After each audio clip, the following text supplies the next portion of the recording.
আসসালামু আলাইকুম everyone, welcome to my another new video. I hope all are doing well. আজকে আমি Barishal pizza company visit করতে আসছি। এখানকার পিজা কেমন হয় অ্যান্ড রেস্টুরেন্টের ডেকোরেশন কেমন সবকিছু আমি এই ভিডিওতে তুলে ধরবো, so stay with me. Wow, wonderful. ছোট পরিসরে এখানকার লাইটিং সিস্টেম অ্যান্ড ডেকোরেশন খুবই সুন্দর। আমরা অনেকেই হয়তো জানি পিজা কোম্পানি পিজার জন্য বেস্ট, সো তার জন্যই আমি পিজা ট্রাই করতে আসছি। দেখা যাক এখানকার পিজার টেস্ট কেমন হয়। সো এখন আমি অর্ডার করবো। এখানে আপনি অনেক ধরনের পিজা পাবেন, তাই আমি এখানকার বেস্ট একটা 10 ইঞ্চি চিজি বাইট পিজা অর্ডার করি।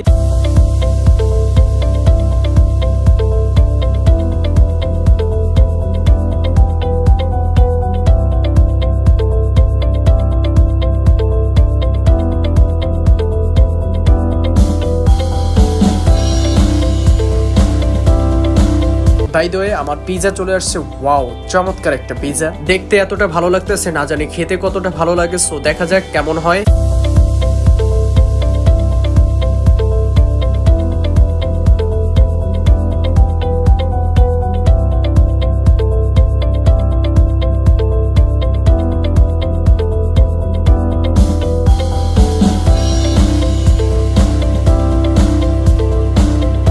পিজার ভিতরে প্রতিটা ইনগ্রেডিয়েন্টস যেমন চিজ, চিকেন, সসেস, ক্যাপসিকাম এতটা পারফেক্টলি দেওয়া, যার কারণে আমার কাছে পিজার টেস্ট খুবই ভালো লাগছে। তাই আসলেই এখন আমার মনে হচ্ছে বরিশালের ভিতরে পিজা কোম্পানি পিজার টেস্ট কেন এতটা ভালো হয়। সো আপনারা চাইলে ভিজিট করতে পারেন। এটা লোকেশনটা হলো মেজর মেজরুল সড়ক, বরিশাল সদর, বরিশাল। আর হ্যাঁ, কে কে এখানকার পিজা পছন্দ করেন, টেস্ট করেছেন এবং কেমন হয় আমাকে অবশ্যই কমেন্ট করে জানাবেন। সো দেখা হবে অন্য কোনো নতুন ভিডিওতে। ততক্ষণ পর্যন্ত ভালো থাকবেন, সুস্থ থাকবেন। So keep your love and pray for me. See you later. Bye bye.